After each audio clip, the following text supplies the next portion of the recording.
సంగారెడ్డి జిల్లా సదాశివపేట మండలంలో సూరారం గ్రామంలో 76వ గణతంత్ర దినోత్సవం జరిపిన టీఆర్ఎస్ పార్టీ మరియు కోఆప్షన్ మెంబర్ సలావుద్దీన్, టీఆర్ఎస్ కార్యకర్తలు అంతయ్య, నాగేష్, శ్రీనివాస్, ధనరాజ్, ప్రవీణ్, ఖదీర్, యాదుల్, భిక్షపతి, కృష్ణ, సంతోష్ యాదవ్, వాయిద్, భారతదేశం మన అందరిది, పోరాడి గెలిచిన భారత సంపూర్ణ స్వాతంత్రం, రాజ్యాంగ అమలు చేసుకుని గణతంత్ర దినోత్సవాన్ని జరుపుకోవడం జరిగింది. డాక్టర్ బిఆర్ అంబేద్కర్ మనందరం ఇలాగే ఒకటిగా ఉండి మన భారతదేశానికి ప్రపంచంలోనే నెంబర్ 1 చేద్దామని చెప్పారు.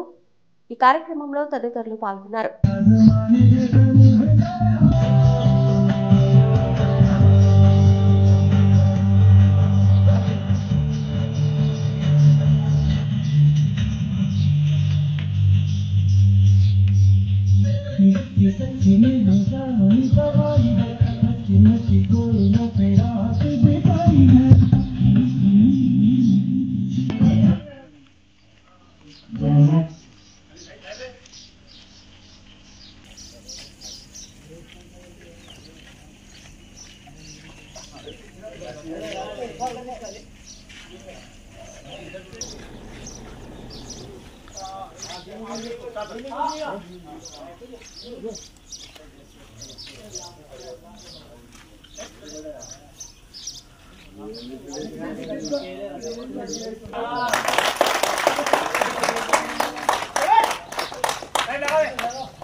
అట్లా ఉంటుందిరా.